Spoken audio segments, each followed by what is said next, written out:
مش عايزين نبالغ في الفرحة. فرقة عادية احنا اللي اديناها اكبر من حجمها حرفيا. الزمالك ودريمز، فريق الاحلام، فريق البطولات، الفريق اللي اول مرة في حياته يوصل نص نهائي، وتقريبا هو اول مرة في حياته اصلا يتعادل مع فرقة بره ارضها.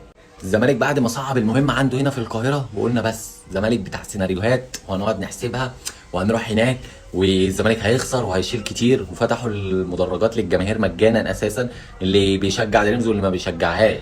راح هناك في اول 10 دقايق 1-0. انا مستغرب زيك. انا الزمالك قلنا اول الماتش هوبا كانت عملوا هجمتين، قلنا بس الزمالك كده ربنا يستر عليه. لقينا بعد كده الزمالك ابتدى يفرد الريتم بتاعه على الفرقه اللي قدام منه، واحده واحده. راح الكوره جات لنا ركنيه، مستر اسيست الموسيقار احمد مصطفى سيد زيزو. رجليه هي اوريدي عارفه بتطلع الاوفر ازاي. احنا كنا بنعاني في ماتش الذهاب هنا في القاهره ان مفيش حد عارف يرفع اوفر. ده في كوره الزناري رفعها ما وصلتش اصلا، ما عدتش خط ال 18، عمرها ما وصلت. فالكرة يرفعها زيزو اللي توصل لحمزه المسلوس اللي يحط فخدته فيبقى الهدف الاول والدنيا تزيد، وقلنا بس الدنيا جميله والماتش هيفتح معانا. يجي بقى في كوره تانية سامسون اللي قاطعها اساسا من الاول وراح لعبها وهو اللي احيا الهجمه، فتجيله يعمل فينت.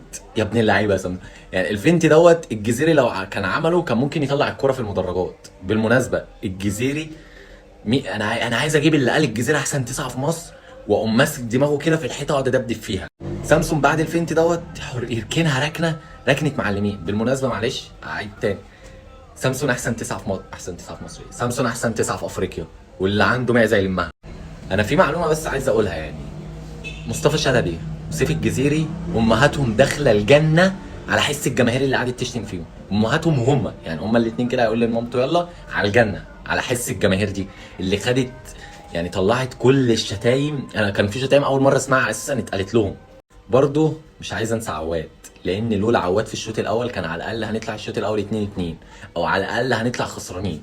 فلولا عواد في طول الماتش بصراحه اداء عالمي من عواد اللي لعب مصاب في الماتش الذهاب. بالرغم من كده تحمل على نفسه ودخل الواد عليه دخله جامده في ماتش الذهاب، بالرغم من كده كمل عشان خاطر عارف ان مفيش حد بره. فبصراحه نجم الماتشين هو عواد. مش عايزين نبالغ في الفرحه. فرقه عاديه احنا اللي اديناها اكبر من حجمها حرفيا، احنا اللي خليناها تعمل كده فينا. بس هي فعلا كانت محتاجه تفتح خطوطها، فاحنا عرفنا اللعيبه لما فتحت خطوطها. انما لما كانت عندنا هنا وقافله خطوطها ما عرفناش نوصل، او وصلنا وما عرفناش نسجل، ما كانش الحظ ماشي معانا. عايزين نركز في ماتش نهضه بركان اللي هيتلعب يوم 12 في شهر 5 الجاي دوت.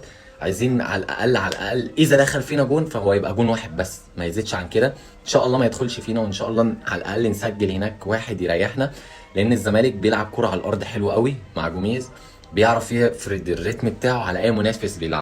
برضه عشان الروح الرياضيه يعني بنتمنى التوفيق للنادي الترجي التونسي الشقيق، وان شاء الله يبقى سوبر تونسي مصري باذن الله.